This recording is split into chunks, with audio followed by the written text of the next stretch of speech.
Jiji halilali. Hata likiwa limechoka halilali. Linafumba macho kwa sekunde chache tu, kisha linawasha taa tena. Taa za barabarani zinang'aa, magari makali yanapita kwa kasi. Mziki unapanda kutoka kwenye club, ukichanganyika na vicheko vya watu waliokunywa kupita kiasi.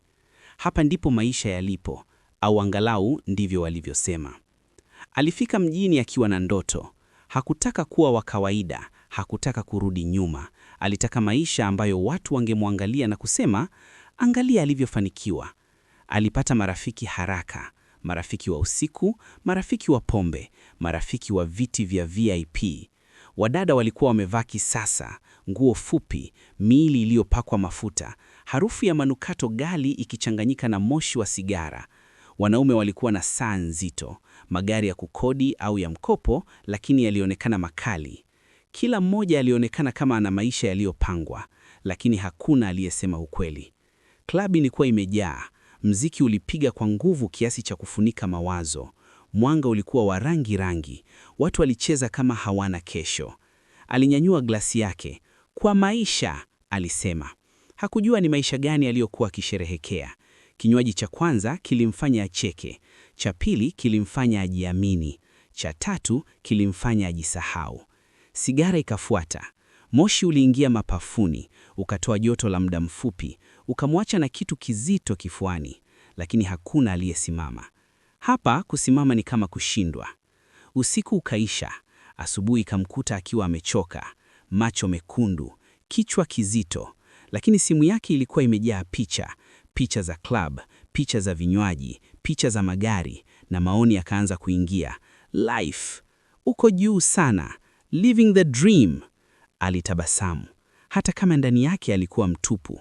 Siku zikawa wiki, wiki zikawa miezi. Kila Ijumaa ilikuwa ahadi, kila Jumamosi ilikuwa sherehe, kila Jumapili ilikuwa maumivu ya kichwa na ahadi mpya. Wiki ijayo nitapunguza, mwezi ujao nitapumzika, mwaka ujao nitabadilika. Lakini jiji halikuruhusu.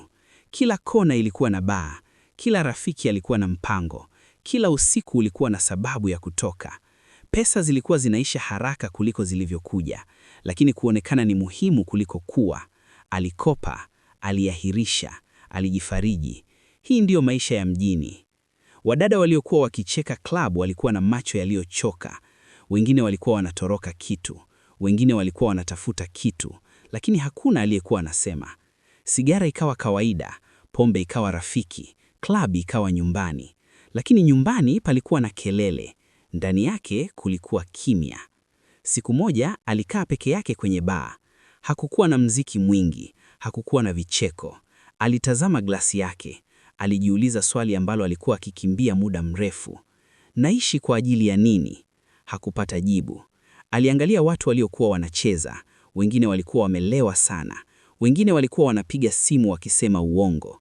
Ndiyo, niko poa, ndiyo, niko salama, ndiyo, nitapiga kesho. Lakini macho yalikuwa yanasema kitu kingine.